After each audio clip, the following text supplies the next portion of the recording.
বিদুৰ মোক মহাৰাজ নুবুলিবৰ বাবে তোমাক মই অনেক বাৰ কৈ আহিছো। তথাপিতো তুমি মোক মহাৰাজ বুলিছা। যাৰ দৃষ্টি শক্তি নাই, জীৱনৰ ওপৰত নিৰ্ভৰ কৰি জীৱন পাতত খুবি খুবি আগবাঢ়িব লাগে।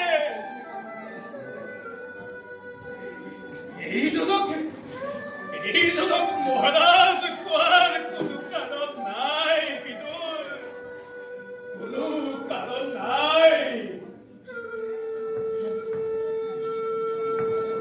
সিংহাসনত বহিলেও মই ৰজা নহয়। ৰাজদণ্ড হাতত থাকিলেও শাসনৰ ক্ষমতা মোৰ নাই।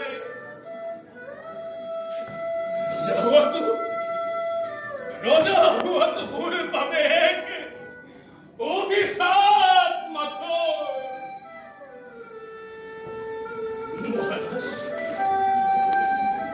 দাসী পুত্ৰ হলেও একে পিতৃৰ পুত্ৰ হিচাপে আপুনি মোক সদায় ভাত দিছে।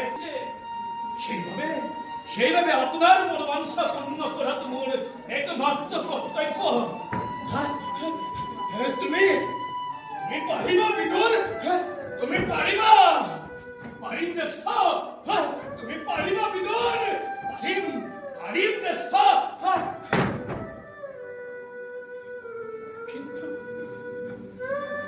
কিন্তু কেনেকৈ বিদুৰ, কেনেকৈ?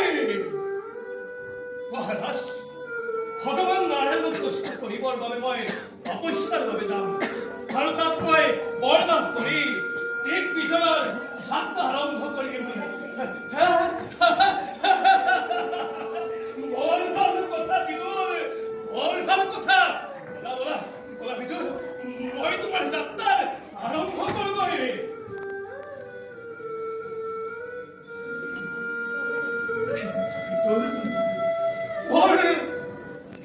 পৰিতাপৰ কথা বিদুৰ।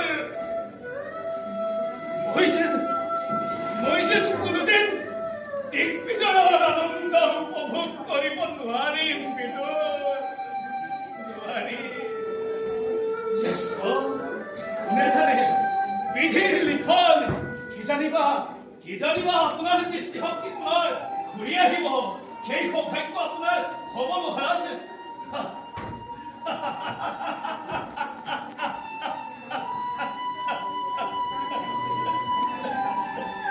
সৌভাগ্য এনে অমূলক কথাৰে তুমি মোক আৰু প্ৰতিবস্ত নকৰিবা বিদুৰ। অনন্ত অন্ধকাৰে যাৰ জীৱনৰ সৰ্বস্ব। ঘৰৰ বতৰা তেওঁৰ কাষলৈ আহিবা বিদুৰ, আহিবা। বলা